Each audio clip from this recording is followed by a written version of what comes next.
What's up, ladies and gentlemen? Welcome back to another episode of At Home with Mark. Today is season 9, episode 8, and we've got some Goodwood audio in the house. Mr. Grant here. Dude, thank you so much for hanging out and chatting with me today. No problem. I'm looking forward to it, Mark. It's going to be fun. Yeah, man. So we talked a little bit before this, but I generally like using these to get to know people I've always kind of talked to here and there through Instagram or whatever, but never had a chance to actually sit and chat like if we were hanging out eating an ice cream sundae together, man, or whatever you want to do. But I always ask this first, Grant, because this is like a launch pad, which I think is a great like catalyst to like get into a conversation about music. But what is like your earliest memory of music? Ooh. My dad actually, when he was younger than me, so let's say in his 20s, he was touring around Canada in his band or a band he was a part of. And so he's always an acoustic guitar player, singer, songwriter kind of guy.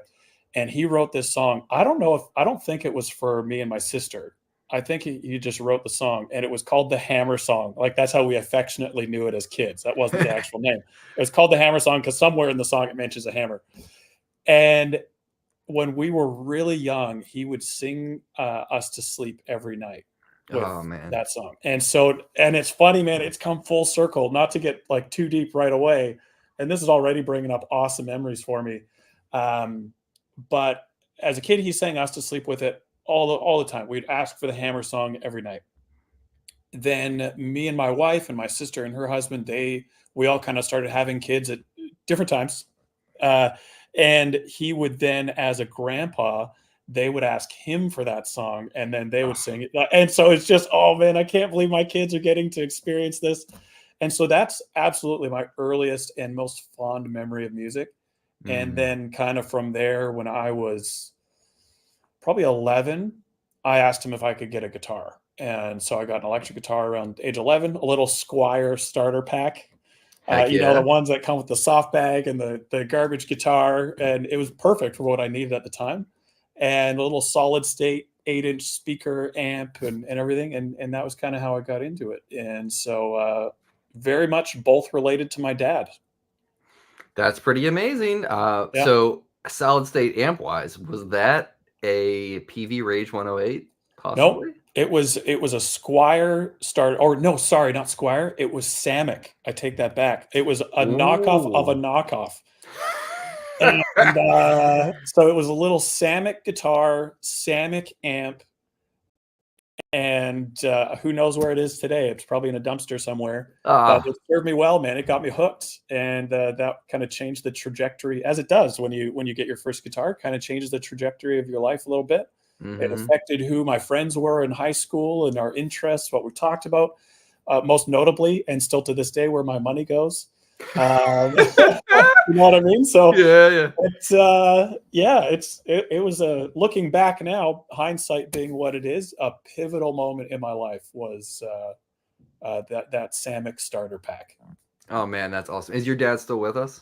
Yeah, he is. That's awesome, man. Yep. So my dad passed about a year ago, and the same thing, man. He was like the main factor in me becoming who I am today, as far as music is concerned. So did you always have like, and still to this day, I'm sure, but like, did you always have that musical support of like, follow your dreams? Was there ever a like, Grant, you have to have a fallback plan? Like, what was that like? Yeah, no, they're fallback plans be damned. Right. It was really, my parents were and are amazing, incredibly supportive, probably to a fault. And so whatever I wanted to do, they'd back me up and still back me up with those decisions, even to the point of starting my own business, which some would say, and I would probably join them on certain days of the week. Like, it's probably not the best idea to start your own business. And so, yeah, super supportive. And that affected, then I did high school, couple years from high school, and then 2 years after that, I was trying to make a band thing work. And at the end of the day, it didn't, but I had the time of my life. It was so much fun. Made bonds with these guys I was in the band with that were still, friends today. And then again, because of music, I went to Sydney, Australia. From where I am right now is Vancouver, Canada, where I grew up, but went to Sydney, Australia, to a Bible college there, and really for the music side of things, and ended up staying for 13 years, got a job, met my Oh wife, wow, had man. kids. So like music really has completely changed what I would have done with my life as far as I can tell. So yeah, but now I moved back and now I'm back in Vancouver and kind of running the business from here. Is it very recent that you came back to Vancouver? I came back beginning of COVID, because of COVID, really. I mean, Oh we were wow. downs in Sydney and didn't have family around. My wife is from New Zealand, and so her family wasn't really around. And so we basically were thinking, like, man, if we're going to be in lockdowns, we might as well be with some support. Yeah, And yeah, dude. up until that point, I'd never known what it was like to have parents or grandparents for my kids, but to have parents around and raise kids. I had just, that's all we knew. So we made it work. And then I got a taste of having my sister and her kids, who I'm really close with, and my parents. And I can't imagine not having that now. Like the support of that, and it's truly incredible to have. So yeah, so now we're based in Vancouver. That's dope, dude. My wife and I took a trip. I think it was might have been our 10th wedding anniversary, and we went. Congrats. Thank you. Yeah, we're coming up on 19 this year, man. Oh man, It's been you're a way minute. ahead of me. I'm It's gonna need some wisdom. We're gonna need some marriage on a secondary podcast after this. we can start a marriage podcast Yeah, there together. you go. No, dude, we went to so I always wanted to kind of go through Canada and see like some of the beautiful like countryside, prairies and all that stuff in Canada. And my wife always wanted to go to Banff. Yes, She's beautiful. a huge backpacker. Like she's way more like adventurous than I am in terms of like going deep backcountry, kind of hiking and camping and stuff. But anyway, so we went there, and then from there we went to Vancouver, and then we ended up in Seattle at the end and came home. But man, when I went through, we just drove out of town. We drove out of the city. We kind of went out to there was some hike we went on with this big rope bridge that reminded me of Temple of Doom. I can't remember what park that was. Yeah. But what a beautiful friggin' place, man. The whole Pacific Northwest of the United States into like British Columbia is just gorgeous. Yeah, Is there a really beautiful. like rich music scene in that city, like in Vancouver? To be honest, I mean, I live and grew up here, but I feel like my whole adult life was Australia. So, and Right. then the first, few years of being back here as an adult was COVID. So, to Mm-hmm. be fair, I mean, I don't really know. I There is absolutely a great music scene here, but I'm not intimately acquainted with it the way that I feel like I should be, being in the industry and all that. But no, I've made some good friends here that are in the music industry since being back, and they assure me there's a good music scene here. And I go to see shows every once in a while now that things are open again, and life is creeping back to whatever normal is. And but yeah, I mean, Vancouver has a good music scene. Obviously, down into Seattle has a great music scene. Oh man. Don't And get me there's started. Yeah, and so there's accessible music within an arm's reach, I guess you could say, for sure. Yeah. What Yeah. about like in Sydney itself? Like what like in Baltimore where I am, there is a very heavy like punk syndicate vibe, like like Future Islands and some of those like bands that are like a little bit more new age kind of thing are popping out of here. But like what is like the main thing happening in Sydney, for example? Or is it just all over the place?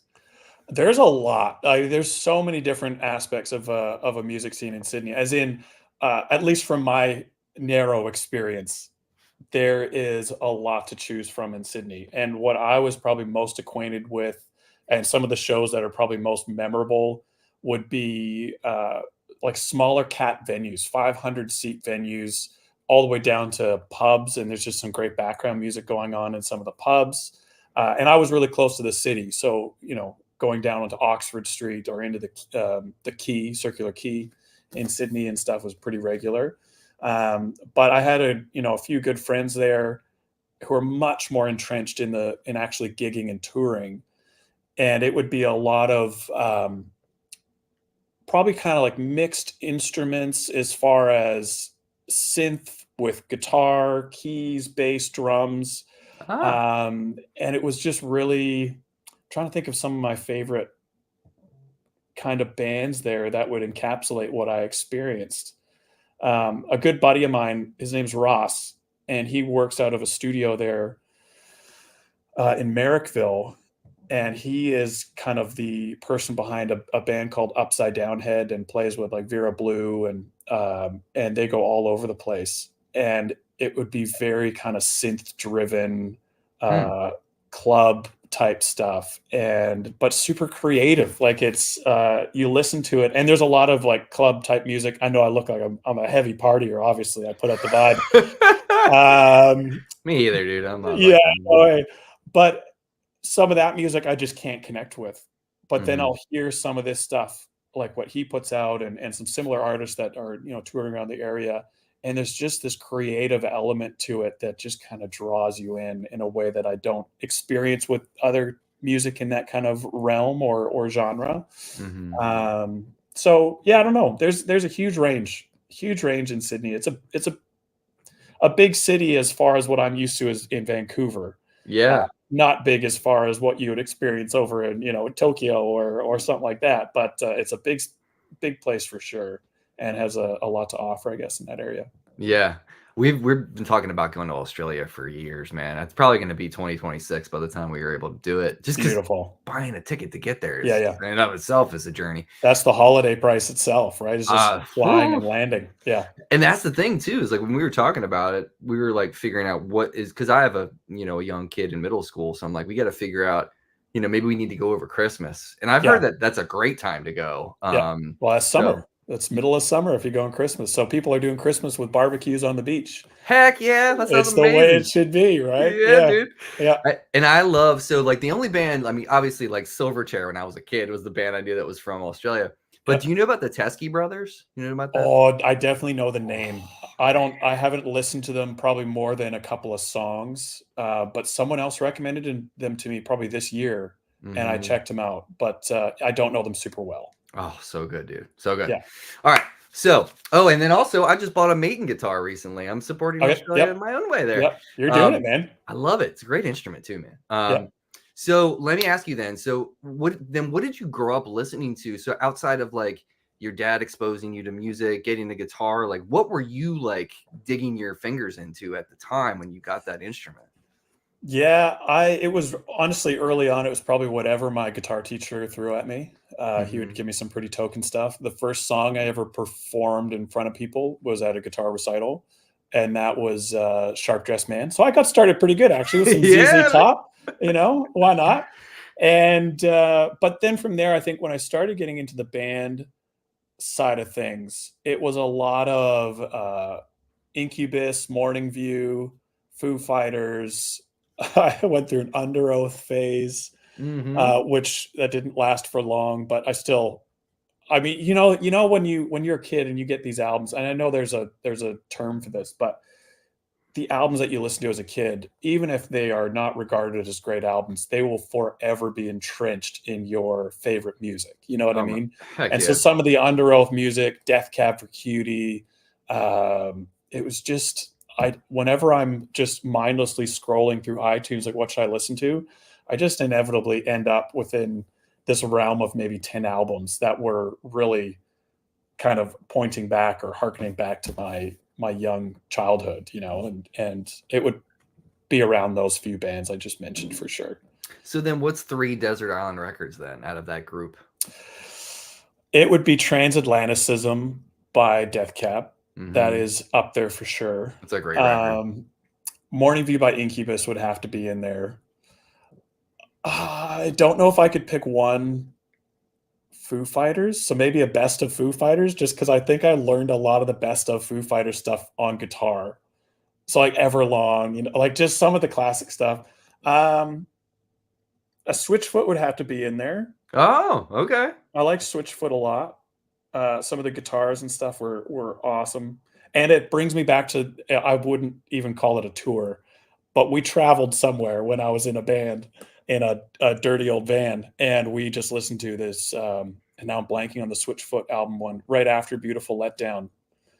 We listened to that one on repeat, and so that one has a very special place in my memories as well.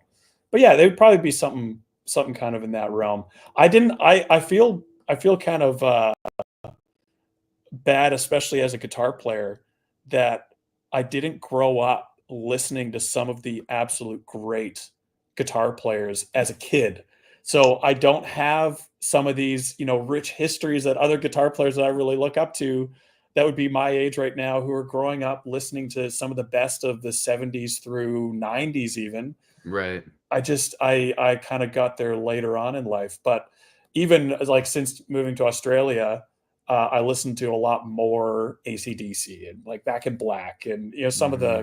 the classic stuff, which taught me probably the importance of not needing to play complex stuff to make a point on your instrument. And listening to some of that stuff is brilliant. Like the simplest stuff you could play, but it is brilliant in how simple it is. And so, yeah, I mean, unfortunately, I would love to say my Desert Island stuff would be really classic rock guitar stuff. It just unfortunately is not. It I is love where it your is, and answers. Because yeah, I feel like I love your answers because I feel like there's a lot of I mean, there's credence to say something like another brick in the wall or yeah, Dark Side of the Moon. And dude, I mean, I'm honest.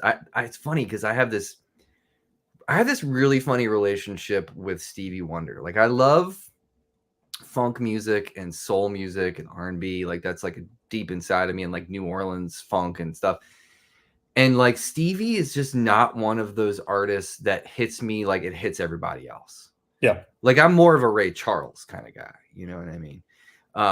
But it's like that's like my unpopular opinion thing that I always talk to people about. Like, really? Like I'm like, well, I like Stevie. I'm just not like over the moon about Stevie Wonder like everybody else in their mom is. But like your answers are like that's home base, man. That's like where your yeah, heart is, right? yeah. So like if you were to like go back in time and tell yourself, hey Grant, but for real, listen to this specific player because this will help you grow quicker than maybe these other who is that player? Well, I mean, I got there again later than I wish I would have, but I was later on in life very influenced by like Lukather, Oh, okay. and so like going into Toto, and I just remember listening to. I had to learn it for a band thing one time. It wasn't a band I was in, but we had to do like a presentation or something in Sydney, and I had to learn Rosanna, but I wasn't good enough to play Rosanna, and I'm still not good enough to play Rosanna. And so, literally, I learned the foundation of the song, and so I listened to this song hundreds of times over the span. I think I had 48 hours to learn it, Wow, dude. and I listened to that song just on repeat.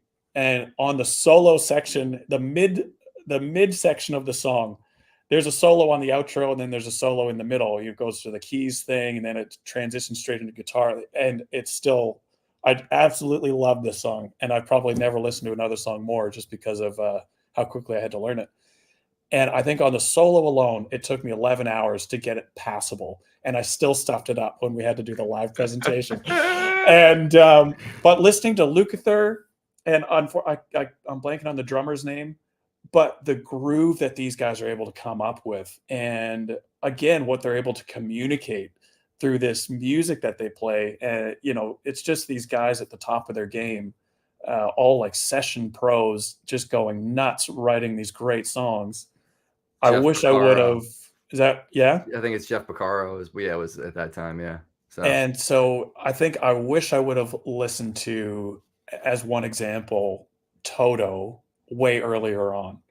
And I wish I would have gotten into the Beatles. And that's my unpopular opinion. I've never fully I connected with Beatles songs, but I haven't connected with the Beatles as in it feels like everyone I talk to is like the Beatles are the best band in the world. You can't beat them for A, B, C, and D. And I've never connected with them. mhm. Not the way that I feel like I should as a musician. So, yeah, I just think I should have gone further back to get a better understanding of where this instrument that I love so much really came from and some of its history, rather than I feel like my history in guitar and who influenced me really started in the 2000s, you know? Mhm. So it's just, yeah, I don't know. I wish I would have gone further back, I think is my general answer.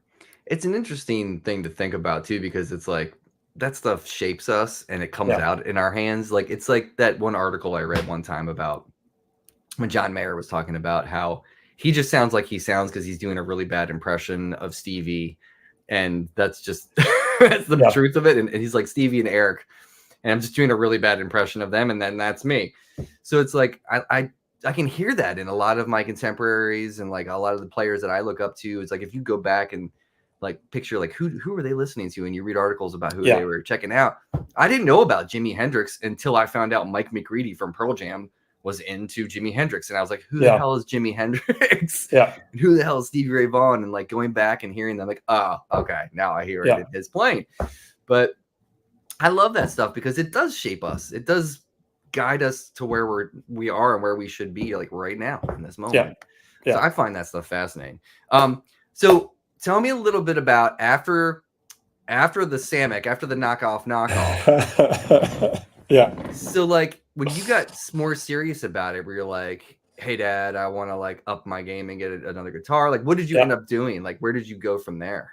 I think I played the Samick for a couple of years and decided that the instrument was something I wanted to just keep doing, keep getting better at. And then my parents for Christmas a couple of years later got me I don't remember the model number. It was Ibanez dual humbucker, kind of like a satin red with a Floyd Rose on it, locking nut. It was I mean, for me at the time, it was a big upgrade. I couldn't believe it when I opened it up, on Christmas Day and got it. There's not a better guitar around in my mind at that point. And so that was a big upgrade for me at the time. And then from there, what did I get next? I think, oh man, I remember getting talk about going like full swing on the pendulum. I got a Epiphone Casino 2, big, fully hollow, hollow body guitar, fed back so quickly to the point where I couldn't use it for the music that I loved, but I just loved the look of it at the store one day, and it was on a good price, so I bought it as an older. Oh, that would have been later in my teens, I guess. And I got a real guitar that I bought after that was a G&L ASAC Classic semi-hollow.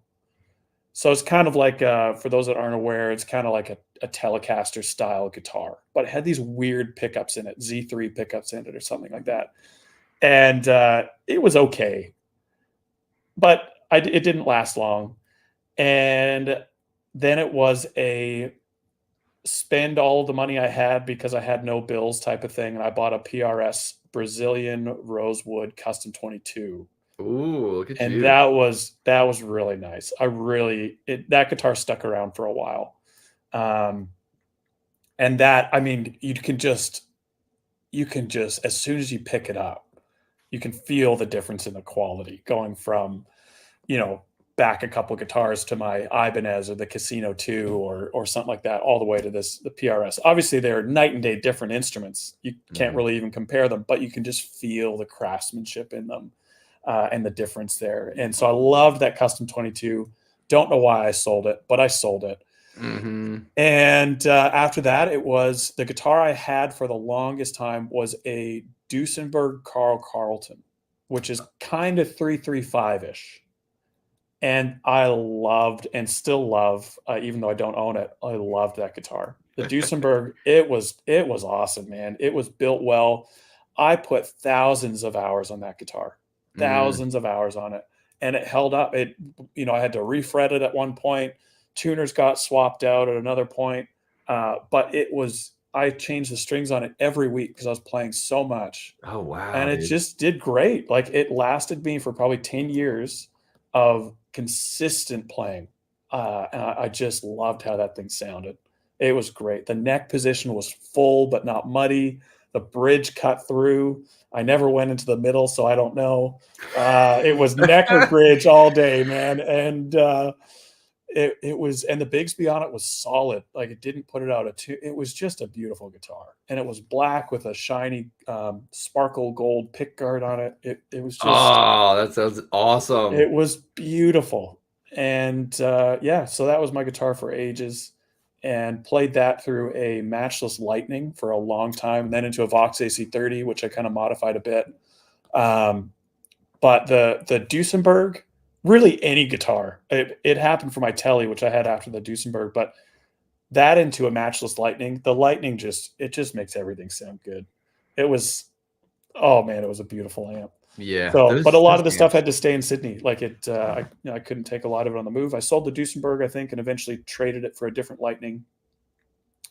And then I fell in love with a Telly. Another guitar got my heart, and so I didn't really miss the Duesenberg as much. But now that we're talking about it, I miss it like crazy. I wish I had it Was back. that a bolt-on neck or a set neck like the That was a Duesenberg? set neck. Yeah, yeah, Okay. yeah. That thing wasn't going anywhere. Oh man, that is so cool. Yeah, So on that tip of like selling gear, I mean like, damn it, yeah. like so is the Duesenberg or the PRS, is that the one that got away? Like The which of Duesenberg. those? Okay, for Yeah, sure. yeah. The Duesenberg kind of just it. The PRS was great, but it's obviously it's a. I don't know. I don't know if this is a fair description to generalize towards PRS. That one was a more modern sound, and it didn't serve the purpose that I needed it to serve. Mhm. Um, whereas the Duesenberg did, and it paired so well with that Lightning or AC30 style amps. It just paired really well with. And so, yeah, the Duesenberg is definitely the one that got away. Then we did a setup, a pedal board setup for someone in Sydney. I don't know, 8 years ago, 9 years ago, and as part payment, he gave us a 60th anniversary reissue Telly. And Mm. someone he had left it back at his church up north in Australia or something like that. And some youth kid took it, sanded it down. It looked like garbage. And he's like, would you take, $300 for this thing? And plugged it into an amp and just strummed it. And it sounded incredible. Looked like garbage, sounded incredible. So like, absolutely, we'll take that for $300 as part payment. Sent the body off to America to get it refinished in the nitro seafoam green, new Oh. electronics, came back, neck back on the guitar, and it was perfect. I brought that back with me into Vancouver. Someone broke into my office, and one of two things I took was the Telecaster and my laptop. And so the Telecaster is irreplaceable. Like it has that kind of nostalgia factor to it that I can't really get back. So unfortunately, the Telly also got away. But if I Hmm. could pick one to get back right now, it would be the Duesenberg. Okay. Yeah, That says something. yeah, That's like some deep love for an instrument, yeah, yeah. man. Absolutely, That's absolutely. awesome.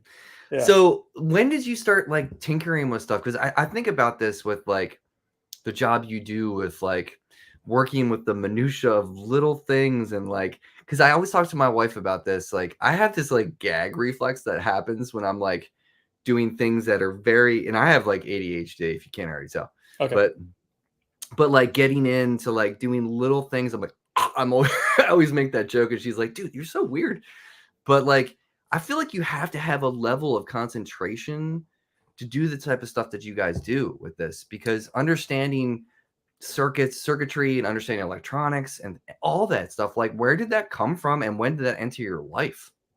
Well, I mean, to be totally vulnerable with you, I remember the time where how Goodwood kind of started was a buddy came up to me one day. I was like, "Hey, should we learn how to solder cables and we'll sell some instrument leads to people?" With the goal being that we'll sell enough so the profits will buy our own instrument leads for us, and we get free instrument leads. That was the business plan. So we did that. We nailed our business plan, our vision statement, and that thing fizzled out and didn't go anywhere. Then another buddy came along, like, you know how to solder now? It's like, yes, I do.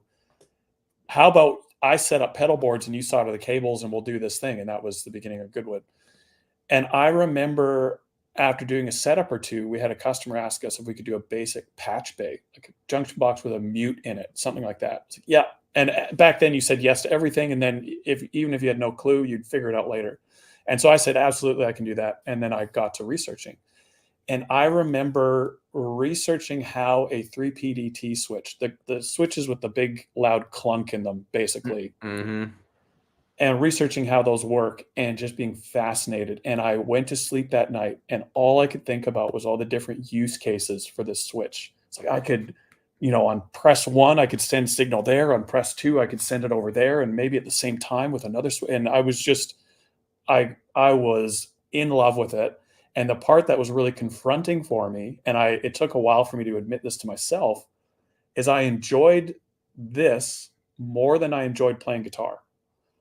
Ah, And so that was like, oh, what's happening to me? Like something's wrong with me if I'm enjoying signal routing more than I am picking up the instrument that I'm doing it for. And super nerdy. still to this day, like I love running Goodwood is my dream job. And I almost never get to play guitar these days.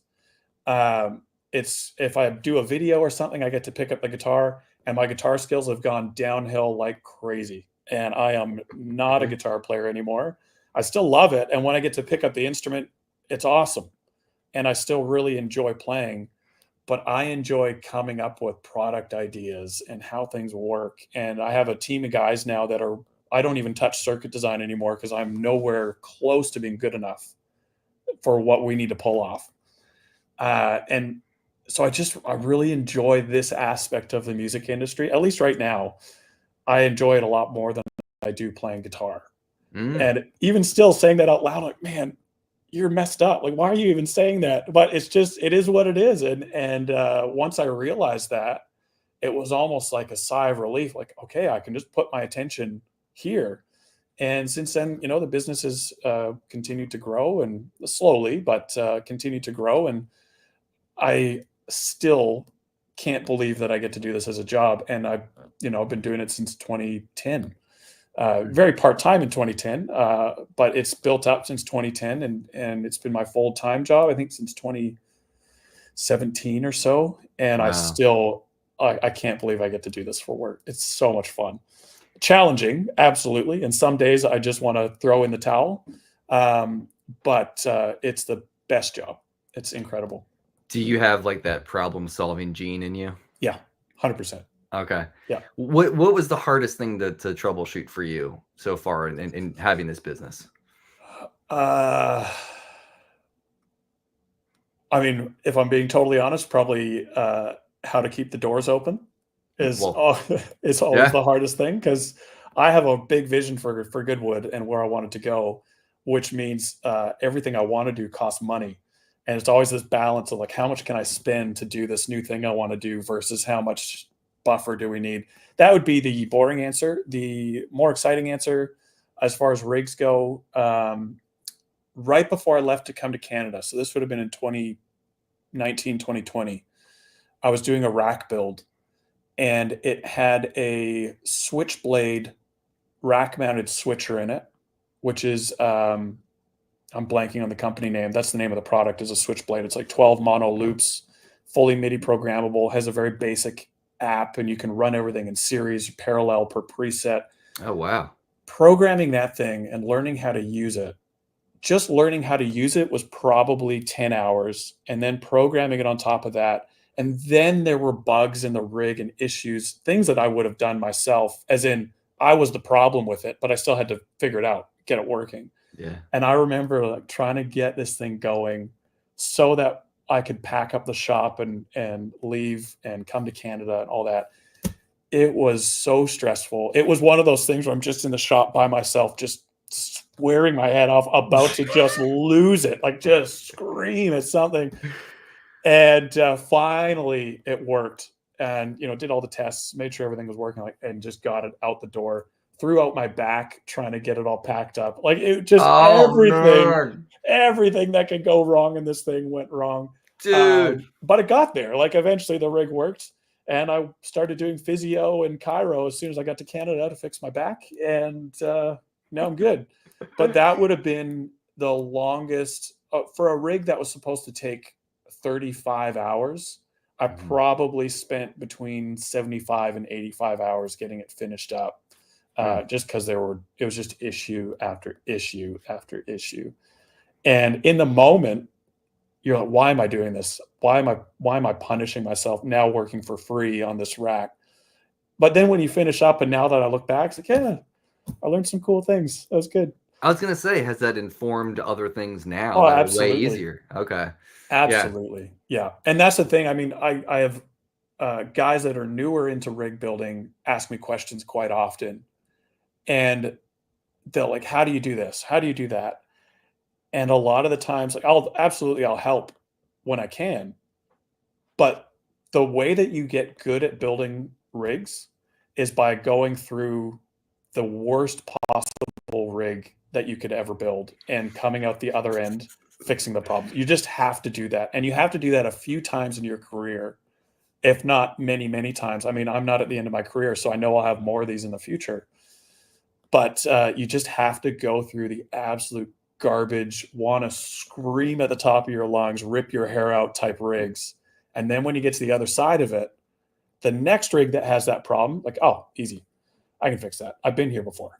Yeah. But you can't get there, and you can't have that confidence until you've been through the absolute garbage moments of rig building. And obviously that extends beyond rig building. That's probably just life in general. But yeah, it was not fun in the moment, but it made me a better builder and more informed person of the music industry by making it to the other end of it. Man, that's so cool. And how often now? I'm very curious about this, and we can talk really quickly about the chairman of the board and stuff.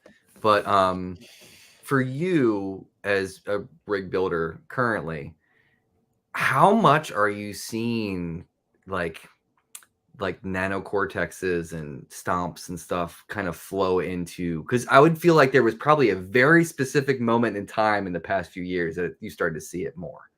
So like at what point, and I watched the last episode when you guys were talking about the nano and the differences between that and the quad and all that, because I'm very curious about that stuff. I owned a Kemper for a little while.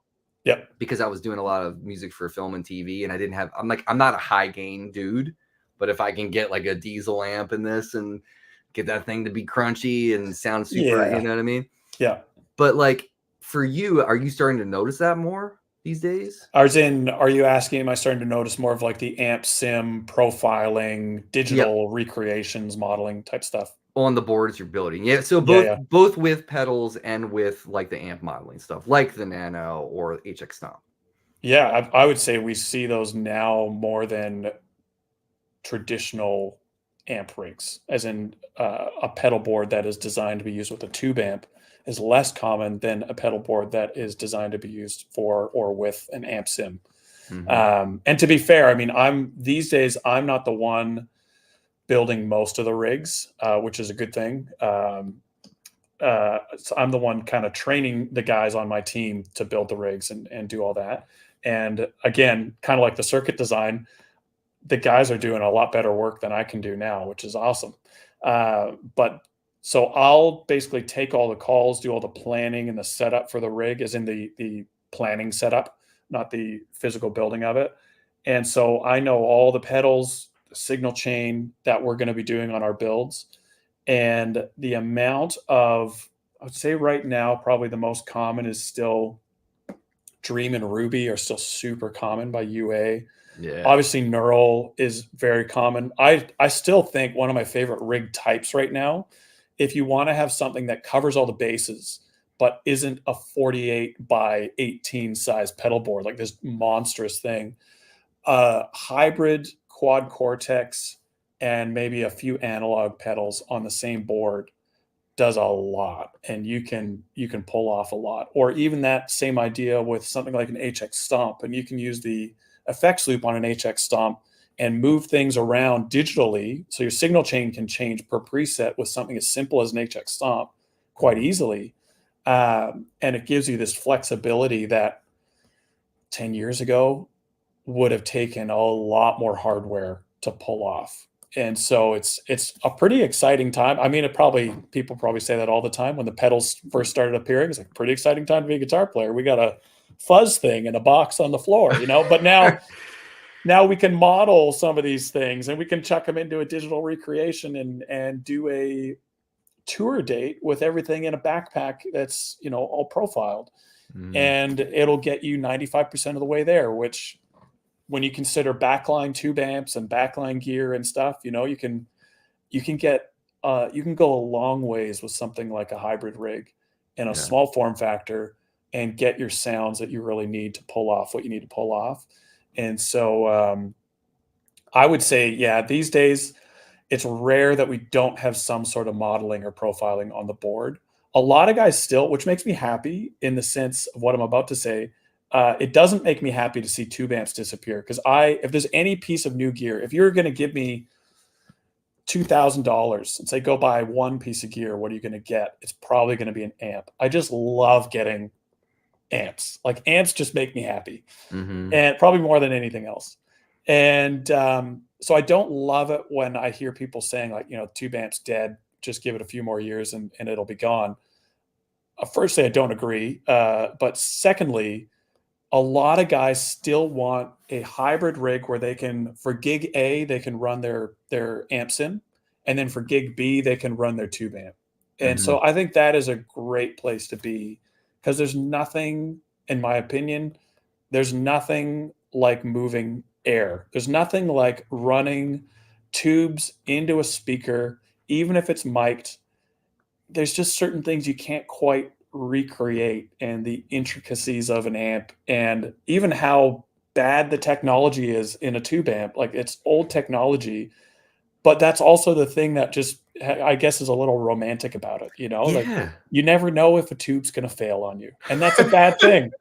But at the same Yeah. time, like my amp made it another gig. It was warm. It was breaking up. It's just something. And there were times when, when I was playing a lot more actual guitar, there were times where you do exactly the same thing, and times where my amp didn't move from, at that point, playing in a church at that time, my amp would stay set up. The mic would stay the same. I would turn it on for day one. Day two, the rig was the same. I'd turn it on and something would sound different. Yeah. Man, what is it? I got to go figure it out. I got to move my mic over half an inch and a little bit further away from the dust cap. It's a little thin today.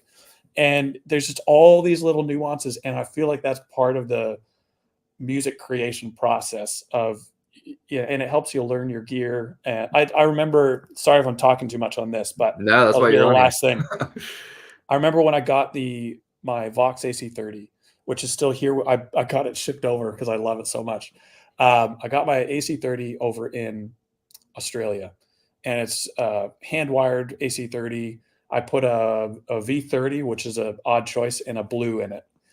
And that amp, when I got it, loved the sound of it, but it took me 6 months. And I remember this because I remember thinking at 6 months, I know exactly where to put this mic. I know exactly what I need to do. And I had the mic set after 6 months of playing probably 4 times a week and miking it up. And like that kind of, you just can't get that from an amp sim. And some people listen to that like 6 months. Why would you want to do that? But I just got to know the amp. I got to know how it reacted. I played with all sorts of combinations of where the amp was set versus the mic. And it would get to the point where the sound guy would go up into the amp room and he would pull the mic off the amp by an inch. And I would go Mm. downstairs, like something's changed. And I would go up, and sure enough, my mic had moved 1 inch. And I would secretly put my mic back exactly where I had it before. And it would just, that was the sound. Like it hit exactly where I needed it to be. And I think that fighting with your gear in a good way, I think is, I don't know if it's a rite of passage, but I just think it's part of finding a sound that describes what your ears want to hear and what you as a musician are trying to communicate in one way or another. And I look back at that very fondly of, I think it's good to have to struggle with your gear in one way or another. And I think removing all these obstacles is, it's handy, it's convenient, but I don't know if it's necessarily better. Yeah. Dude, I agree. I mean, this amp is loud as hell. So, Yeah. like, if I'm playing a bar gig, Yeah. I have another smaller, like 18-watt amp that I can take too, but I just love that 2 Rock so much. But I was like thinking for like some of those smaller gigs, and my band's we're all on in-ears. Yeah. So I'm like, if I went, and I'm not like proposing, like, I always want to be silent stage, but there are some rooms where it would be helpful for 100%. me to roll in with a pedal board with like a nano. I'm really interested in that nano cortex because seems so simple, and I'm a dummy. So if I got like a big quad cortex thing, I'd be like overwhelmed and like option paralysis type vibe. Yeah. Yeah. But But there are times where it has its place, man. Totally has its place. And definitely church players, all that stuff. I knew so many cats who are doing that kind of gig, and they're all using HX knobs. Yeah. And because it's reliable, they can show up. Their stuff stays where it is every Sunday. They show up, and it's the same sounds that they always need. Yeah. Bob's your uncle. But like, man, it is a very different experience to plug in a pedal. Dude, I just got the Keeley Katana. Yep. And because I've heard so much about it for years and years and years. And when I first plugged it in, it was just going into the first channel of this. And I was just seeing if I could just push that first channel, like that cleaner, just a little bit of hair. And it just didn't sound right. And I was like, maybe this thing just likes to be hit with dirt. So like I put the second channel on and like, holy crap. With the Katana still? Yeah, I feel like the Katana likes to be hit with dirt to really push things and like get things soaring. Because that I found as soon as I did that, it was a completely different ball game. When I had this amp cranked in here yesterday at the end of the day, and I was just kind of goofing with things like you're saying, like get to know your gear. Yeah. What was the symbiotic relationship between all these things? When you know that, I feel like the knowledge is power thing happens. And then you just understand what you're working with. It's like having a tool belt, right? So it's like I know what that Katana is meant to do, whether it's I'm playing with the Strat or if I'm playing with humbuckers. Like I know where it should be in the chain. I know what it likes. And that's a weird thing that if you've never had that experience of like getting down and like messing with pedals and like interacting with that physical matter, you don't know. Well, and this extremely common question, and this is like frustrating for people that just want to get moving, but a really common question when people want to get a setup is, all right, tell me what order I should run my pedals in. And there's just no right answer. Like I think you should probably try running overdrive 1 and 2, how you have them, and compare it with running 2 into 1. And then run your POG after overdrive 2 and also try it before overdrive 1. Tell me what you like better. Then put your vibe pedal before your overdrives and after your overdrives. Try mixing up your tremolo before and after. Like there's so many tests, but if you're in a rush, you're not going to find the sound that you like the best. You're going to find a sound that might work, but it's only when you are on your floor for hours at a time, messing with all the orders of your pedals. I'm like, that is it. At test number 23, I found the way that I wanted to run my 9 pedals. Mm-hmm. You know what I mean? But there's no, there's no one right answer is going to work for you. And I think this is why we look up to, in part, why we look up to certain guitar players. They have this sound, this magic that happens on their rig. And it's because they're breaking some of these rules. And the only reason they can break some of these rules is because they have put in the time to try out all these different ways of doing things that are not conventional. And you just can't have someone tell you what is going to be non-conventional for you and for the sound that you're trying to go with your rig, with your amp, with your guitar, with your pick technique. You just have to, unfortunately, you just have to put in the time and just enjoy the process. And I think, it's one of those things that, and I think that's the magic of what we love with guitar is no two people are going to do it the same way, nor should they. Right. It's your own kind of approach to it and your own experiments, and you kind of get this soup of tone at the end of it. Hopefully it's good. Mm-hmm. Most of the time it's not. And that's part of the fun. Do you have like, I know we're running out of time, but I wanted to ask you about this because I'm not thinking about doing this at all, but I'm very curious. So for rigs that are running a wireless system, is there more of like a thought about buffers in the signal chain? Is there anything that you would change differently than when you're just talking about plug in here, comes out, goes in the amp? The hardest thing with wireless is not buffering, it's unbuffering if the person wants to use buffer sensitive pedals. That is a wireless makes things tricky in that regard. If you don't have a buffer sensitive fuzz or a vintage wah or treble booster, then just plug into your board and get on with your life. But if you do, then you are going to make sacrifices one way or another if you're stuck on using a wireless. And some people, for better or worse, they have to for the gigs that they're playing or how it's set up, especially on bigger venues and stuff like that. But I've had this conversation many times with people of I want to use a wireless, but I also have this fuzz face that I can't be without. What am I going to do? I was like, well, there's not really anything you can do that is going to be the same or similar to plugging straight into the fuzz face. There are unbuffers. I think Access Electronics makes an unbuffer, which basically transforms your high impedance pickups, which go into the wireless, and that changes it into low impedance. And then you go into the unbuffer and it changes it back into high impedance again. But it's not the same as the variable impedance that you're going to be getting from your pickups. It just doesn't quite react the same. It'll be better than running a wireless straight into the fuzz, but it will not be the same as running a cable from your pickups, your guitar, straight into the fuzz face. It's different. Mm-hmm. And so that's where I think that's the hardest part with a wireless is if you need to use buffer sensitive pedals, you're kind of stuck. Yeah. It's interesting, man. What's the deal, by the way? I don't know if I've ever talked to anyone about this on this show, but why are fuzz face jacks opposite of normal jacks? How they are today? I'm not the guy to ask. I have no idea. Would Mason know that? He probably would. Him. Mason knows a lot of this type of thing, but yeah, no, I have no idea because unless maybe it was made for Hendrix and he originally played a proper lefty, and who knows? But no, I mean, it doesn't make any sense for how we use them today, obviously, but it would be, especially with how the fuzz faces are made, it would be very easy to just swap the wires around if you wanted to, but then it doesn't have that vintage spec anymore, Yeah. All right. So, and then we're going to get into the lightning round get down, but was it the EHX Switchblade Plus or did he saying the DLX Pro? No, it was the Switchblade. They also make the Volcano. Why can't I think of the brand name? Volcano is a MIDI controlled. I'm just trying to look it up here on my screen. MIDI controlled volume pedal that you can. It's just a pedal. Oh man, autocorrect is getting me here.